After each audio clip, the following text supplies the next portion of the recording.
இன்றைக்கு உங்களுக்கானதொரு கவிதை. இதன் சிறப்பு என்ன என்று கவிதையை முடிக்கும் பொழுது தெரிவிக்கின்றேன். என்னை விட்டு போகாதே என்னுயிரே, உன்னுள்ளே நான் இருக்க, என்னுள்ளே நீ இருக்க. நம்முள்ளே நாள்தோறும் காதல் பரவச மழை பரவட்டும். நீயா நானா என வாழாமல் நாம் என இருவரும் சேர்ந்து செல்வோமாக. நம் வாழ்க்கை பயணத்தில் பல சில இன்னல்கள் வந்தாலும் போனாலும் கணவன் மனைவி இருவழிப்பாதை வாழ்க்கை பயணத்தில் இருவரும் பயணிப்போமாக. யார் என்ன சொன்னாலும் என்னவளே நம்பாதே, உன்னவன் நான் என்றென்றுமே உனக்காக மட்டுமே.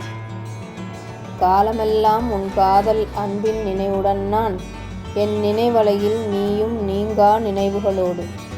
உனக்காக நான் இருப்பேன், எனக்காக நீ இருப்பாயா. என்னை விட்டு போகாதே என்னுயிரே, என்னை விட்டு போகாதே என்னுயிரே. பாவலர் சரவணன் சம்பத் அவர்களின் கவிதை இது. இந்த கவிதையை முதலில் ஒரு காதலன் காதலியை பார்த்து சொல்வது போல தொடங்குகிறது. ஆனால் இந்த கவிதையை கீழிருந்து மேலாக படித்து கொண்டே சென்றால் வயது முதிர்ந்த கணவன் இறுதி காலத்தில் உயிர் பிரியும் நிலையில் இருக்கும் தன் மனைவியை பார்த்து சொல்வது போல் அமைகிறது. உங்களுக்காக இதை கீழிருந்து மேலாக ஒரு முறை படித்து காட்டுகிறேன். என்னை விட்டு போகாதே என்னுயிரே, உனக்காக நான் இருப்பேன், எனக்காக நீ இருப்பாயா. என் நினைவலையில் நீயும் நீங்கா நினைவுகளோடு. காலமெல்லாம் உன் காதல் அன்பின் நினைவுடன் நான், உன்னவன் நான் என்றென்றும் உனக்காகவே மட்டும். உன்னவன் நான் என்றென்றுமே உனக்காக மட்டுமே.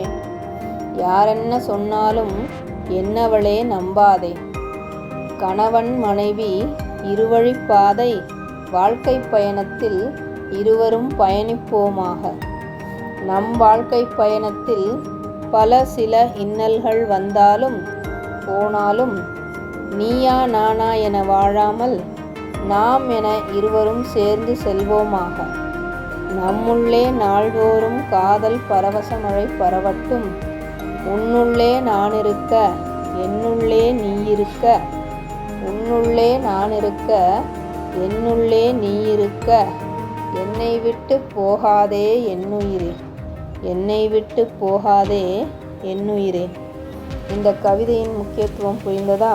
மேலிருந்து கீழாக படித்தால் காதலன் காதலியிடம் சொல்வதாகவும், கீழிருந்து மேலாக படித்தால் வயது முதிர்ந்த கணவன் இறுதி காலத்தில் உயிர் பிரியும் நிலையில் இருக்கும் தன் மனைவியை பார்த்து சொல்வதும் போல அமைகிறது.